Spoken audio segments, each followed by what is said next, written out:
Hey everybody, welcome to Arrow on Target. We are your hosts. Welcome back. Yes, so for the video viewers, this is the first time you've seen us. Yes. But if for the audio viewers, you just heard us do an intro. My mic was not working. That's true. I apologize for that. We apologize for the poor sound quality. Yep. Yeah. It's been quite a night. It's been a heck of a night, John. It's been a heck of a night. So Chris. we talked a little bit about Roy. Yep. And spoilers. But there's lots of spoilers going on. He's possibly killed Sarah. Yep, we talked about that. We talked about James Bond a little bit. They talked about James Bond. We talked about was Roy being mind controlled, or was Roy was Roy being was he potentially viewing something else, someone else killing her, but like psychically somehow attached to it? Dude, like I have no idea where this is gonna go. Yeah. And yeah. I even wonder, like, was this the first time that Roy is aware of this dream that he's been having? This flashback-ish type dream? And if this is the first time, if this isn't the first time he's aware of it, why hasn't he brought it up? Is it just because he feels like they would kill him if he, actually killed her? Or if he brings this to their attention? I mean, like, what do you think is going through Roy's mind right now? So, like, Roy, I think, he's probably got a lot of baggage left over from last season, and if he tells them that he's no longer in control of himself, then, like, do they trust him? Do they kick him off Team Arrow? Like, he won't, get to do a lot of things that he really does enjoy doing. Like, well, and what other connections, I guess, does he have? That's a good point. Nothing. He's just got them as his family. Whatever happened to Sin from last season? There's a lot of people that have been asking that, and there's no explanation yet. Okay. So, I don't know. I don't necessarily care about her character that much. Her character really didn't have a ton that went on, but she was the other touch point with Roy. Like, she was the other kind of relationship in his life. Yeah. And she was also related to Sarah. Or not related, but, like, she worked with her. Well, Sarah was protecting her because she promised her father that she would. Right. So, anyway, that's a big question that's been in, like, fans' minds and that sort of thing. I don't know if the Bex, it's the actress, has moved on to something else or what's going on. I know she's involved in other different things, so maybe they couldn't get her, that sort of thing. So we've talked a lot about Roy, but that was not the focus of this episode. The focus of this episode was Felicity. Felicity Smoak.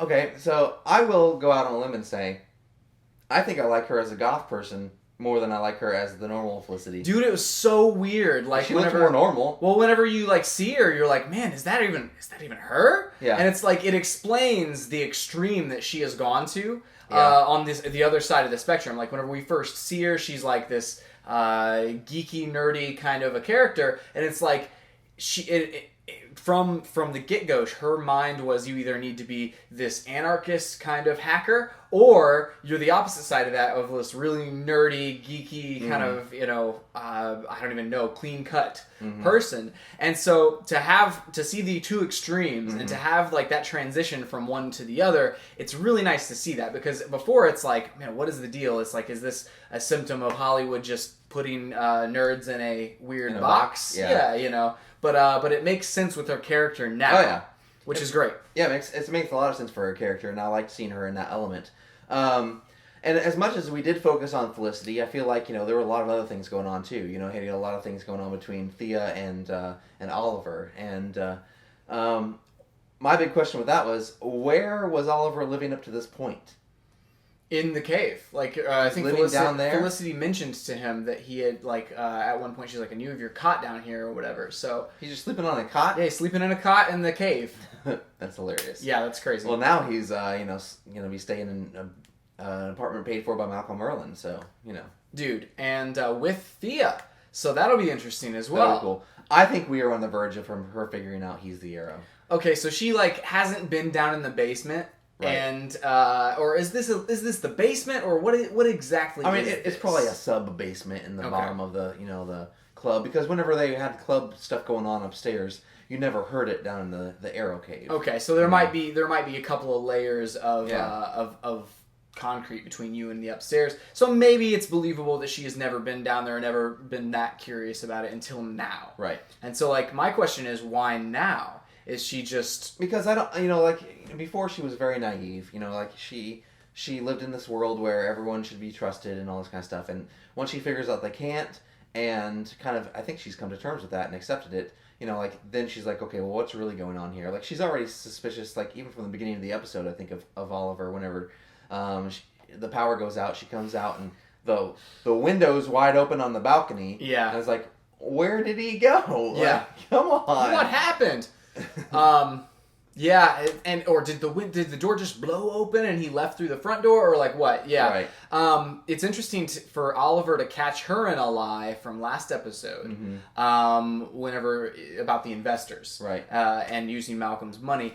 It's interesting to see him catch her in a lie the same way she used to catch him in lies. Well, and this is the thing, you know, like, she is new to this, I think. New to the lying game. Yeah, and is not as good as Oliver is. Yeah, well, I mean, especially like Oliver nowadays, he's pretty reserved about things, and so, I mean, he doesn't really even offer explanations anymore, because it's just like, oh, Oliver disappears sometimes. Right. You know, but at this point for her, everything is new, everything is strange. If she does something out of character, it's strange to the other people. So, like, whenever we maybe... I don't know how long we're going to not know about her relationship with Malcolm and that she is being trained by him. Right. But if that goes on for much longer, it will generally become the accepted, like, hey, you know, she's just gone. Or she's just being weird or whatever. So I love seeing the training sequences at the beginning of everybody training Roy, Thea, and Laurel. I will say that Thea's really the only one who's any good. Like, at the beginning, you know, like, Roy gets his, you know... butt handed to him. Yeah, and so does Laurel. Is just like, she's not really that good. Like, no, and he even references that at the end, where he's like, now I can train you because I know exactly what to do here. Right. But like, because he didn't know how to deal with her, he was just like, I'm getting up here being a punching bag for however long she needs it. Right. So. Because she was, you know, taking out her anger on him. Yeah. You know, like, that's all it was. And it was awesome to then contrast that to Felicity's training as well. Yes. Yeah. Doing some, you know, doing the sit-ups. And stuff. It's like, yeah, that's, you know, and I love how Thea says her line was, what do normal people do in the morning, you know? I mean, do you not find it weird, though, that Ray Palmer shows up at her house in the morning? Like, dude, okay, so that was like my first thing. I was like, how many times has your boss shown up at your house? So Ray Palmer, the creep, is back in this episode, for sure. Yeah. It's like, what is he doing, stalking her? It just seems really, he shows really up, weird. He walks into her house. Yeah. Like, and, you know, she's obviously busy. Like... Well, there was like the second episode he was in, he said something about like being hopped up on a bunch of espresso and stuff like that. And this was the espresso hopped up Ray Palmer again. And that's why, like, it just seems like he's just really weird with her specifically. Yeah. Because I don't feel like he interacted that way with almost anybody else. Right. It was nice at the end of the episode, whenever she says, hey, I'm going to call in sick, that she has found out that she is more valuable to him than he is to her. That even if he has her there for limited time at Queen Consolidated, because it seems like to this point she doesn't work that much at Queen Consolidated. But even the limited time that he has her for seems like that's worth it to him to pay the bills, to pay whatever it costs to keep her there. So yeah, for whatever reason, for his weird, creepy, stalkerish reasons. And while I like seeing the dynamic between them all, I don't really understand why we need to see Felicity's mother on the show. I liked what it did, because it put it brought ghosts back from her past and put all of these ghosts on display in the same storyline. And until it made that connection, I didn't really know where we were going with it, and didn't know if she may be a recurring character or whatever. If she's, hey, I'm going to be in town for a while, like Laurel's mom was for a while. And I liked that it did bring up her past a bunch. Like, it basically forced the storyline, and what I like about it is that the storyline forced all of her past into the light, no matter what it was. So whether it was the hacker side or whether it was what we've referenced previously, her mother. I mean, I like that, but then to an extent I don't. I think it's sloppy writing, where it's like, okay, we should be able to tell a story that involves her mother that doesn't then have to, dig up every single aspect of her past as well. And vice versa. We should be able to tell a story about her boyfriend without her mother having to show up, in it. Right. I kind of would like her. If her mother's gonna, think about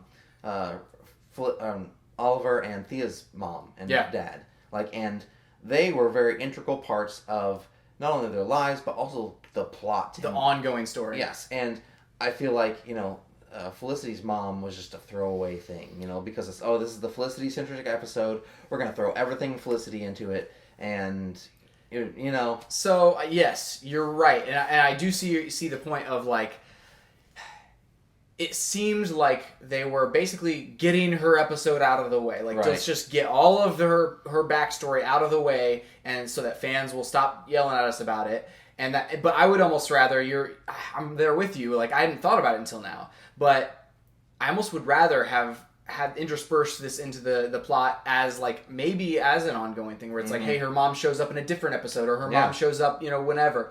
Yeah, I mean, yeah, that's interesting because it seems like they were just like, let's give them what they want and give them her origin story and throw everything in there so we don't ever have to dig it up again. Right. And I don't know if I like that because Oliver has such a storied past, and it seems like Felicity still does, with the hacker side of things. Diggle and all those guys, all the side characters have just as much life lived as Oliver. If maybe it isn't as espionage-y or killing people on an island, it still is interesting, and it still would be great to bring that up. Right. So yeah, I have something that makes me very, very excited. Okay. All right. So the name of the Eye. What were they called? Brother Eye. Brother Eye. So Brother Eye. And then Ray Palmer at the end was looking at OMAC, plans for OMAC. I didn't notice. And what if they bring Maxwell Lord into the picture? Oh my gosh, what if Ray Palmer is Maxwell Lord? That would be crazy. Holy cow. That would be really cool, actually. And that would be nuts because he's such a creep. Maxwell Lord, did control OMAC at one point. Wow. Whenever he was in charge of Checkmate, the other government organization. I don't know if they would bring Checkmate into the picture, maybe as a competing force against Argus. Or maybe they would make him part of Argus. Yeah. It would be cool to see Maxwell Lord come into the picture, though. Dude, that would be nuts, man. And honestly, like, that's scary. Like, he is a character that genuinely scares me. Yes. Like, just for what he means to various comic book characters. Yeah. And so to see him come into this world, maybe it's a combination of Ray Palmer and Felicity, maybe he takes the OMAC tech with the Brother Eye software and does whatever he wants. I don't know. Dude, that's crazy. That's a crazy thought, and I would love to see something like that happen. It'd be super cool. And because the Arrow writers tend to, nobody is who you really think they are at first, at least. It would be interesting to see what Ray Palmer is going to play in that role. I just don't know what his intentions are. I mean, like I said, he's always weirded me out. Yeah. And especially in how controlling he is, but he's a friendly controlling guy. Right. And that's why I wondered he gave the watch to Felicity's mom, and I was like, is he going to try to keep tabs on her via the watch? Is he? I mean, it's this really weird, awkward. He's friendly. Yeah. But it's man, what does this guy want? Yeah, I still don't understand any of his motivations at all.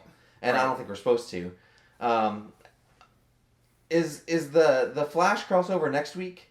I think it's supposed to be. We saw no indications of this. No, we didn't. But I don't know if we would, because we're dealing with Felicity in this episode and that sort of thing. I almost think that last episode would build up to that. Or maybe it's the Roy thing at the end that's going to build up to it. I've just been wondering, what's this going to be like? And I haven't looked at anything about it because I try to avoid spoilers on it. But if... Is Ra's al Ghul going to be in it? Are we dealing with that war at this point, and then the Flash has to come in and help? I don't think we're going that far. Maybe we are, though. Who knows? I feel like that's more of a mid-season finale type situation. Right. Or whatever. That's another thing about this episode. It was a great episode, but it didn't deal with any of that kind of stuff. It didn't even progress that storyline at all. That was a big part of last week. Yeah. And, it's just not there. And that's frustrating. And I think that's kind of the symptom of making a one-off kind of episode where it's let's shovel everything from this character's life into this episode. Mm-hmm. So yeah, I mean, while I loved this episode because it was so supporting cast centric, we even saw like a lot more Diggle with his kid and stuff. Like that was awesome. Like whenever we saw him there, and that was such a weird reaction emotionally for me because it was like, dude, you got to get out of there. Yeah. What? Like why? Did he have his kid there? Well, it's like, he was saying like the sitter canceled on him. I don't care. And he was just, I think he was just kind of hanging out with his kid. I don't know. Like, you think about all the other things. Like, people have broken into the Arrow Cave before. Nissa Al Ghul got in there. Yeah. Didn't, like, Brother Blood or somebody got in there and beat everybody up. A lot. Well, Slade did. Slade got in there. Yeah. Like, and you're going to bring your child down there. Dude, and that's why I loved Oliver's reaction to it. He was like, I just don't want her down there, that sort of thing. Like he was I wouldn't very want her down there either. Exactly. I mean, and plus there's like arrows everywhere. I guarantee they don't have any of those like light socket covers or whatever. No childproof locks on anything. Yeah, no nothing. You can fall in like who knows what kind of like holes there are in the concrete down there. Yeah. Weird. Anyway, but yeah. So it was a fun episode. It was very much in some ways felt like a standalone episode. It progressed things in terms of Thea and Oliver and Laurel and even Diggle in some ways, but other than that, it kind of just was there. Especially leading into next week's shenanigans with the Flash. It's interesting, like whenever the Eye first shows up. Yeah, he says it looks really cool. That was a cool sequence. Oh, that was amazing. But he said he's holding the city hostage. Yeah, and this harkened back to what Scott Snyder and Greg Capullo have been doing did their last arc on Batman with 0 Year, where actually the Riddler kind of takes over the entire city, blocks everybody off, and he's got control over all of the cameras and the whatever. And I was hoping that maybe that would be something that we delve into this time, but it was very much simpler than that. It was just about money, or it was just a one-off thing, as opposed to an epic, like, I'm literally, like, walls on the cities and whatever. So I was kind of disappointed in the bad guy a little bit. Yeah, it was a weak final conflict. Battle. Yeah. Well, I mean, it was nice to see, like, Felicity get out of herself, but I thought that like, they could have had a little bit more threat. They could have milked the threat out of it a little bit more. Yeah, well, for the whole thing, like, we're going to hold the city hostage, it didn't seem like a very large climax. Which, honestly, I mean, whenever she says something about, well, this is just about money, you realize, oh, that's what it was, this big ruse. Yeah. And so, like, the writers, they built this ruse, and I fell for it, because I was like, oh my gosh, this is going to be huge, and it ended up not being that huge. So, I did like the automated turrets, though. Those were kind of cool. Yeah, that's cool. That was a cool sequence, where, like, he jumps up there and it shoots the other one. Yes. It's very, very cool. Yeah, for sure. What did you think of the I guess, what did you think about Ray Palmer being there with her, like, in her office, and, like, I mean, it's just like that situation to me where he just feels like he can walk into her life no matter when it is. That's what I'm saying. Like, I don't know. I mean, I don't know. Yeah, I don't really know. I don't know what his agenda is. Neither one of us do. But, like, he doesn't act like a normal guy. No. A normal boss. Even a normal, like, person who is interested in this person romantically. Or even like a normal genius. Yeah. He doesn't even act like that. He's just weird. I don't know. Anything else? No. Other than, like, Oliver kind of teasing Felicity again, and being like, you're the one I care about. Blah blah blah. Right. Well, we'll see. I don't even know how I feel about all that. Well, it's like we discussed it before. Well, yeah. Well, it's like I bought it at the beginning of the season, but it's like the whole will they won't they will only go so far. Yeah, and I think it's getting old. Well, even what was the show? Back in the day, Lois and Clark, The Adventures of Superman. Yeah, it's like even in that show, at some point they had to answer the question and of will did, they, won't they? Yeah. Yeah, and so like, but this doesn't seem. It seems like they're overtly teasing it so much that it's just gonna become like, oh, come on, guys. Right. Come on, writers. Right. Either give it to us or don't. Don't right. like sit here and like go halfway all the time. Yeah, I agree. But yeah. Hoods up, hoods down? Hoods up. Hoods up for sure. Yeah. Definitely. This wasn't the strongest episode of the season, I don't think, but it wasn't the weakest. Well, it's the weakest, I think, of this season. It probably has been the weakest this season, yeah. Looking at like last season and things, there were weaker ones last season. Yeah. But consistently, like, this show has been awesome, and I really loved this episode, though. Yeah, So I did too. Yeah. No Flash this week, so Nope. really there was no crossover potential there. Nope. I think the crossover is next week, because I think it was the 11th, and that would be next Tuesday. Yes. So it starts next Tuesday on The Flash. Make sure that if you follow Arrow, I think that it'll probably make sure that you're connected on both of those. They didn't really do anything with it to advertise it. Oh, no. Because it's like if you're an Arrow fan and you only watch Arrow... They'll probably just say to be continued on Arrow or something like that tomorrow night. Yeah, but I mean, people who only watch Arrow, would they even... Oh, would they bother to watch The Flash? Yeah. I don't know. Because I know of some people who don't watch The Flash, but watch Arrow. They haven't done this yet, so we'll see how they do it. And we'll probably just do one show that talks about both of them next week. That could be cool. We'll post it on both feeds. Yeah, absolutely. All right, some quotes. Yes. We've got the how do normal people spend their mornings. Yes. That was good. We've got what's the one thing that Queen Consolidated hasn't been using to its full potential? And she says, a doorbell. Very true. Very true. And then after we meet her mom, he goes, "Are you adopted?" I thought that was a good line. It's pretty insulting right to her face, though. Yeah, pretty insulting to Felicity. Yeah, and to her mother. Both of them were in earshot. Both of them heard him say this crazy comment. Yes. What a jerk. Anyway, do we even know a fraction of what happened to you in the 5 years you were gone? Right. That was a good one. Yeah. We had... Although, yes, I will say, for as much crap as Felicity and Diggle gave him in, like, what was it, the second season, for not telling them, you know, what he knows, information and things that happened to him on the island, and then she's like, I don't have to tell you what I did before I was... I think that was her explanation to why she didn't, because, like, now that it's all out in the open, she has nothing else, you know, at this point. Yeah. But now we know how she's been hacking into all these places. Is that she just developed this program that'll hack into all these places. Yeah. It's awesome. We have... I'm running out of expletives. That was a good one, whenever we walked back into the cave. Let me see... Turns out he's not as dead as I thought. And then Oliver turns around and says, I've had some experience with that. That's good. And then the cool thing, whenever Laurel goes to pick the color, she goes black. Definitely black. Yep. Meaning that Sarah was Canary, and eventually she will become Black Canary. Uh-huh. There you go. Yeah. And then the last one that is by far the coolest one, Myron Forrest. You have failed this city. Yes. Dude, he could say that every episode, and I'd be okay with it. Like, although, he was wrong. You say it, and you're wrong. That's okay, though. It's like, it's still intimidating. It was very intimidating. And he still kind of failed the city. Like, that's true. He was still, like, had his hand in that name. He apparently showed this program around. Yeah, so, like, to everyone. To everyone. Yeah. He's like at parties. He's like, guess what I have? I can hack into anything.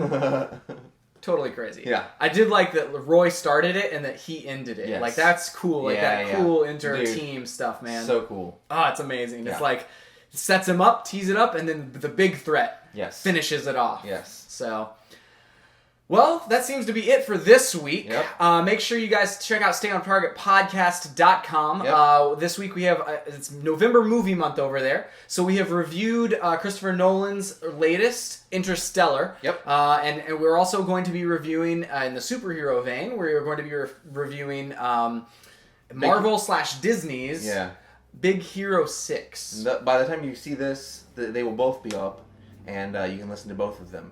Yep. That's it for this week. We'll see you next time on Arrow on Target. Arrow on Target. Totally missed that, Chris. We're going to do it again. Okay. That's it for this week. We'll see you next time on Arrow on Target.